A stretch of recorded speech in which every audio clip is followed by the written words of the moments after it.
ایک بات ایک دوست نے ایک دفعہ مجھے بھیجی، مجھے بڑی وہ حسین لگی۔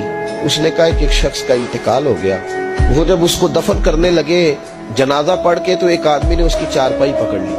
اس نے کہا اس نے میرا 45 لاکھ روپیہ دینا ہے، پہلے پیسے دو گے پھر دفن کرنے دو، پیسے دے دو دفن کر دو۔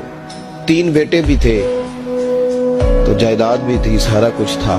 ان 3 بیٹوں سے لوگوں نے کہا کہ تیرے ابے کو وہ دفن نہیں کرنے دے رہا، شور ہے تو، اور وہ بندہ بھی وہ تھا جو بڑا قریبی تھا اس کا، اس کے والد کا پارٹنر تھا، تعلقات تھے، تو اس نے کہا کہ پہلے پیسے دو پھر دفن کرنے دو۔ اب وہ 3 بیٹے کہنے لگے کدھر سے پیسے دیں، 45 لاکھ ہی کہہ دیا ہے، ہمیں تو ابا نے کوئی نہیں بتایا، حالانکہ جائیدادیں ہیں، مکان ہے، سارا کچھ ہے،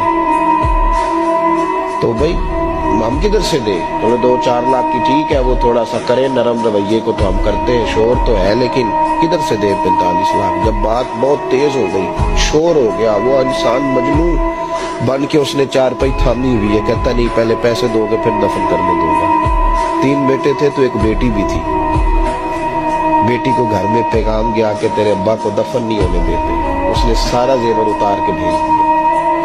اس نے کہا اس چچا سے کہو میرے ابا کے اس دوست سے جس نے قرضہ لینا ہے کہ یہ رکھ لے اور میں تھوڑے تھوڑے کر کے پیسے لوٹا دیتی ہوں، پر میرے باپ کو مرنے کے بعد وہ رسوا نہ کرے، اس کو دفن تو ہونے دے، میں ایک پائی دے دوں گی، میرا وعدہ رہا۔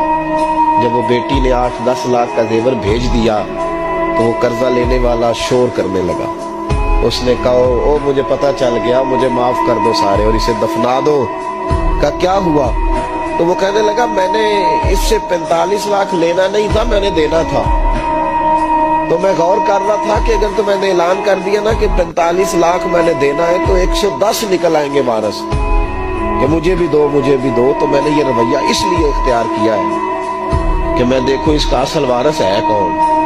تو اصل وارث وہ بیٹی ہے جس نے اپنے کانوں سے بندے بھی اتار کے بھیج دیے، اور جس نے اپنے وہ شادی والے دن پہننے والے زیورات، پہلی رات کا وہ اس نے زیور بھی سارا اتار کے دے دیا۔ اس نے کہا کہ باپ کا کفن گندا نہ ہو جائے، تو اصل وارث بھی بچی ہے۔ اس نے کہا اس نے مجھے وصیت کی تھی ہر ایک کو نہ دے دینا، میرے اصل وارث کو دینا، تو مجھے اصل وارث مل گیا ہے، اب میں کسی اور کو نہیں دوں گا، اس بیٹی کو دوں گا۔